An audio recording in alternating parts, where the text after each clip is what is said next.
Mabuhay! Ladies and gentlemen, welcome on board. My name is Respicio, your in-flight service director. Your cabin crew are here to ensure you'll have an enjoyable flight this morning. But before we prepare for takeoff, I'm gonna give you a bit of a run-through of today's expedition. I'm sure that whenever we say travel and tourism, you can all picture that dream vacation or destination. The concepts of travel and tourism are very closely linked. However, there are also differences between the two terms and the two industries. The tourism industry is concerned with people traveling for business or pleasure purposes, staying in their destinations for at least one night, then returning. By contrast, the travel industry has a wider scope, covering more travel purposes and durations. Still confusing? Don't worry, our flight attendants will take it from here.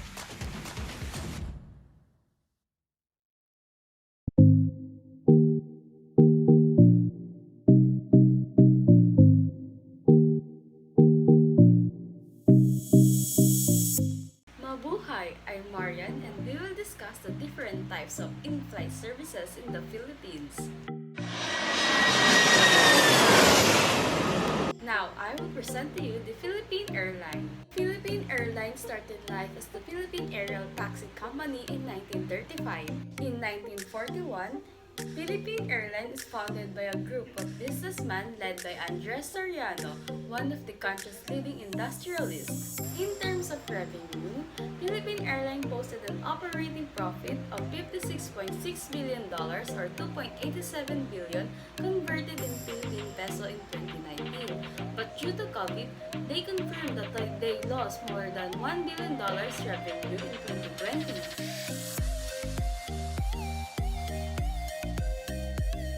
Now, let's talk about the in-flight meals in Philippine Airline. For business class, they serve a various selection of Western, Filipino, and Japanese kaseki dishes. Well-known culinary personalities are regularly invited as guest chefs in their food festivals in the sky. For non-alcoholic beverage, these are the fruit juice, iced tea, soft drinks, coffee or tea. And for alcoholic, they have champagne, cocktails, red wine, white wine, gin, vodka, and so many more. For economy class, they serve traditional and fusion culture. For non-alcoholic, they serve juice, iced tea, coffee, and soft drinks. And they also serve the same alcoholic beverage, but only a few of the list in the business class.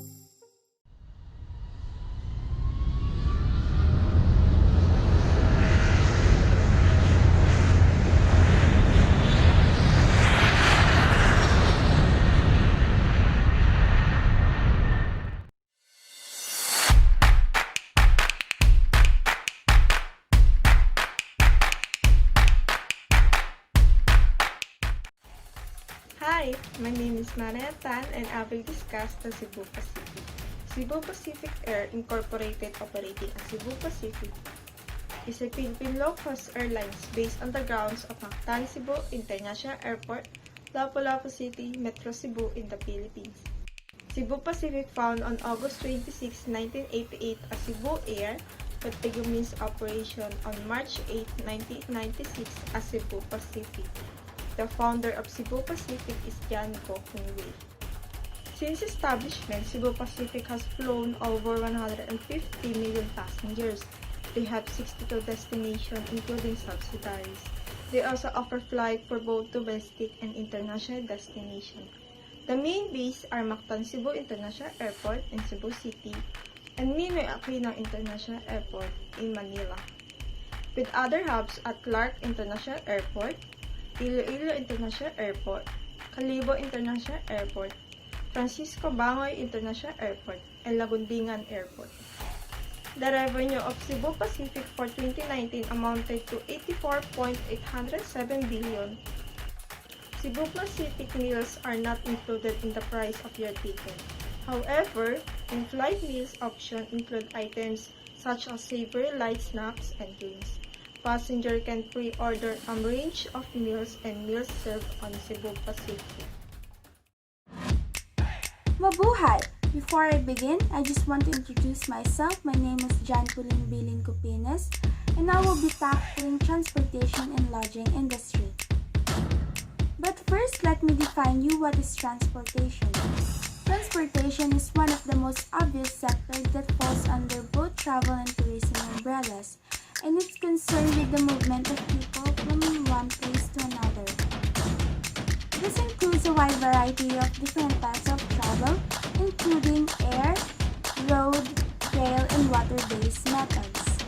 This sector enables tourism in the first place, but also provides tourists with the means of getting around after they arrive at their destination. There are 6 types of transportation, but I will give you 2 examples: the airline and the water transport. Air travel is one of the main ways that tourists and travelers reach their chosen destination. And the airline industry provides various services, including scheduled and chartered flights. Next is water transport. As the name suggests, the water transport subcategory including all forms of transport that carry passengers across water. This includes ocean liners and ferries, which tend to voyage from point A to point B, as well as the cruise ship where transportation is not only the purpose. And the voyage itself is a huge part of travel experience. Lodging industry. The travel and tourism industry also contains accommodation sector with people requiring overnight accommodation for varying length of times. The accommodation industry offers different varieties of options for customers, catering to different tastes, budget, and requirements.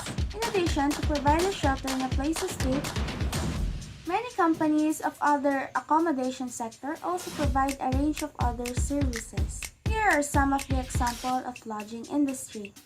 Hotel. It is the most popular form of accommodation for tourists. Hotels are establishments that cater overnight stays on a short basis. In addition, most hotels provide services like housekeeping, room service, and laundry. Cruises. Cruises are classed as both a form of accommodation and a form of transportation. The reason for this is because those on the cruise are allocated in their own cabin, where they can rest, sleep, and relax. Now, let's talk about the connected industries. There are a number of other industries that are more broadly linked to either tourism industry, travel industry, or both. This includes companies that promote in the interest of brand industry itself. For example, financial services. It is relevant to both tourism and travel industry. And also this includes travel insurance or medical insurance. Tour operators. The role of tour operators is to combine tour products and travel products together in order to sell package holidays. Most commonly, a package holiday will consist of a combination of air travel, accommodation, hotel transfer, and the service of holiday reps, who are able to provide organized activities. Hello everyone, I am Angelica Costillas, and now I will present to you the tourism organization. Tourism organizations tend to be organizations that act in the interest of the tourism industry itself, lobbying on its behalf or promoting its interests. Example of this would include national tourism information companies, local tourist boards, tourism agencies, tourism charities, and inspection agencies. Lastly is educational. The educational subcategory includes business that deliver the kinds of education services that attract tourists and travelers.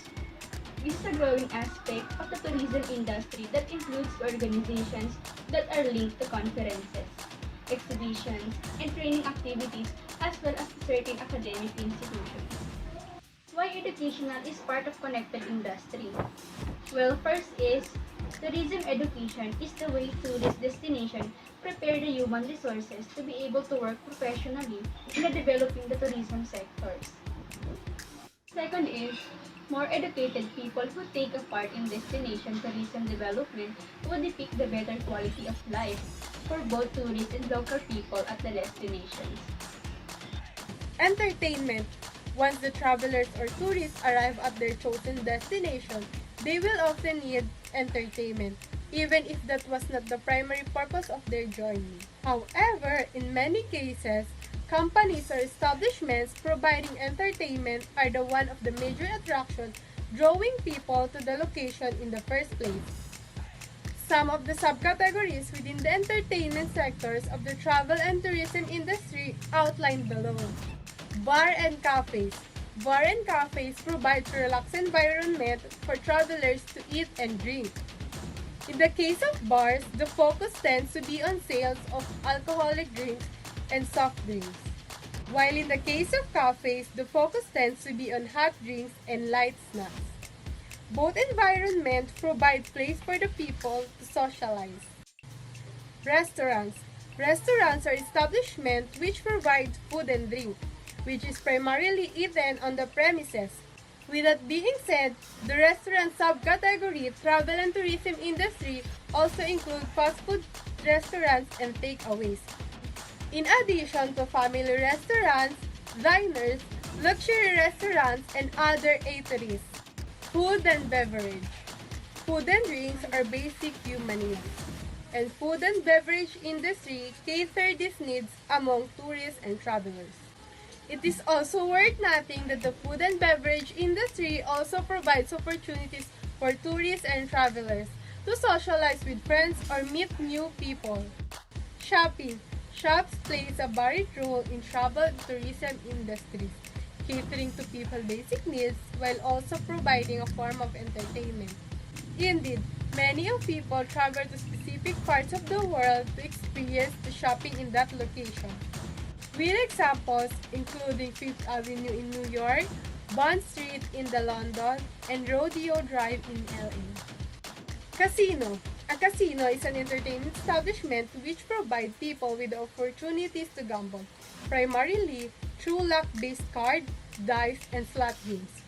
In addition to these games, many casinos are connected to hotels or resorts.